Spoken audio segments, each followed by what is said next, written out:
फाटक पूरी करो, एसआरपी फाटक पूरी करो, हमारी मांगे पूरी करो, हमारी मांगे पूरी करो, एसआरपी फाटक पूरी करो। નડિયાદ શહેરમાં રેલવે તંત્રના એકાએક નિર્ણયને પગલે સ્થાનિક રહીશોની મુશ્કેલીમાં મોટો વધારો થયો છે। છેલ્લા એક અઠવાડિયાથી નડિયાદના એસઆરપી રેલવે ફાટકને કોઈપણ પૂર્વ સૂચના વગર લોખંડની રેલિંગ મારીને કાયમી ધોરણે બંધ કરી દેવામાં આવ્યું છે। મધુરલીલા રેસિડેન્સી અને આસપાસની અંદાજે 70-80 જેટલી સોસાયટીઓના 30-35 હજાર નાગરિકો આ ફાટકનો ઉપયોગ કરતા હતા। તંત્રના આ આકસ્મિક પગલાંને કારણે રેલવે ફાટક પાસે રહેતા સેંકડો પરિવારો અને વાહનચાલકો અટવાયા છે। ફાટક બંધ થવાને કારણે લોકોને હવે લાંબુ ડાયવર્જન લઈને પસાર થવાની ફરજ પડી રહી છે, જેના કારણે સમય અને ઈંધણ બંનેનો વેડફાટ થઈ રહ્યો છે। ખાસ કરીને શાળાએ જતા બાળકો, મહિલાઓ અને નોકરિયાત વર્ગને ભારે હાલાકીનો સામનો કરવો પડી રહ્યો છે। વૈકલ્પિક રસ્તો અત્યંત સાંકડો છે અને ત્યાં લાઇટની પણ કોઈ વ્યવસ્થા નથી, જેના કારણે રાત્રિના સમયે સુરક્ષાનો પ્રશ્ન પણ ઊભો થાય છે। સ્થાનિક રહીશોનો આક્ષેપ છે કે યોગ્ય વૈકલ્પિક વ્યવસ્થા કર્યા વિના જ કોઈપણ પ્રકારની અગાઉથી જાણ કર્યા વગર ફાટક બંધ કરી દેવામાં આવતા હવે લોકોને બીજી 3 કિલોમીટરનો લાંબો ફેરો ખાવો પડે છે। સ્થાનિક રહીશોએ કલેક્ટર અને રેલવે વિભાગને લેખિતમાં રજૂઆત કરી હોવા છતાં તંત્ર દ્વારા સંતોષકારક જવાબ મળ્યો નથી। રહીશોનું કહેવું છે કે જો વહેલી તકે આ ફાટક ખોલવામાં નહીં આવે તો તેઓ આવનારી ચૂંટણીનો બહિષ્કાર કરશે અને જરૂર પડ્યે રેલવે ટ્રેક પર ઉતરીને ગાંધી ચિંધ્યા માર્ગે આંદોલન કરશે। મારું નામ ઝાલા ભૂપેન્દ્રસિંહ રઘુવીરસિંહ છે। હું જલારામ પાર્કમાં છેલ્લા 17 વર્ષથી રહું છું। શું સમસ્યા છે? અમે આ સમસ્યા માટે અમે ભેગા થયા છે। જે સમસ્યા અમારી એવી છે કે લગભગ 40-50 વર્ષ જૂનો આ ગાડા માર્ગ તરીકે ઓળખાતો રસ્તો જે અચાનક રેલવે તંત્ર દ્વારા બંધ કરવામાં આવ્યો છે, જેની અમને કોઈ પણ જાણ કરવામાં નહોતી આવી। 1 અઠવાડિયું થઈ ગયું છે જે બંધ કરીને અમારે અવરજવર માટે ઘણા બધા પ્રશ્નો ઊભા થયા છે। રોજિંદા જીવનમાં ઉપયોગમાં લેવાતો રસ્તો અચાનક બંધ થઈ જતાં અમારે ઘણી બધી મુશ્કેલીઓનો સામનો કરવો પડે છે। જો આપનો સંતોષવામાં નહીં તો આપ શું કરશો?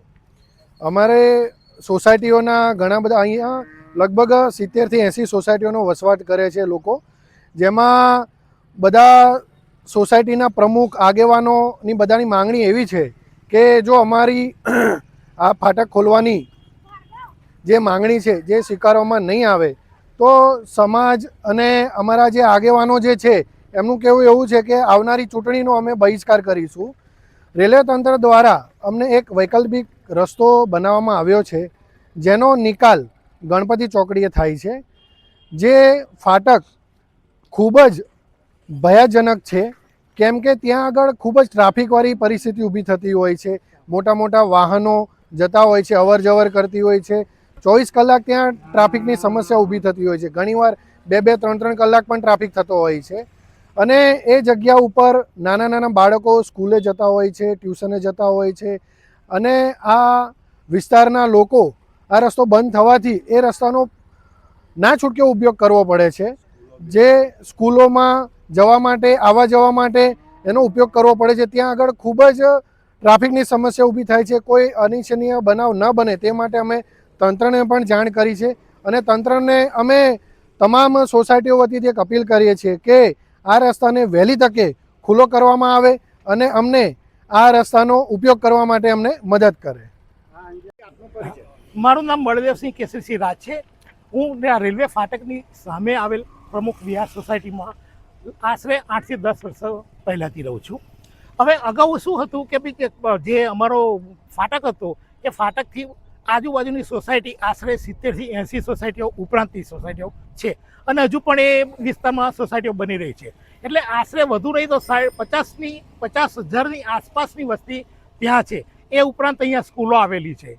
સવારમાં ઉઠતાની સાથે અમારે શાકભાજી લેવા બાળકોને મૂકવા માટે સ્કૂલે જનારા લોકો એટલા હેરાન થાય છે, દેખાય છે સામે, પણ રેલવે તંત્રએ પગલાગી નિર્ણય લઈ અને જે ફાટક ટૂંક સમયમાં બંધ કર્યો છે અને કોઈને જાણ નથી કરી।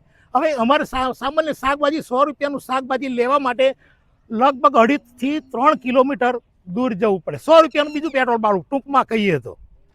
એટલે આ બાબતે અમે અગાઉ પણ માનનીય શ્રી ધારાસભ્યશ્રીઓ, કલેક્ટર સાહેબને રજૂઆત કરેલી છે અને એમણે પણ એવું કહ્યું છે કે ભાઈ આ બધું અમારી સત્તા મર્યાદા બહાર છે, પરંતુ તમે આવેદનપત્ર આપો। એટલે અમે એમાં ભલામણ કરી અને ઉપરી કચેરી તરફ રવાના કરીશું. એટલે હવે પ્રશ્ન જે છે એ સેન્ટ્રલવાળા રેલવે તંત્રનો છે.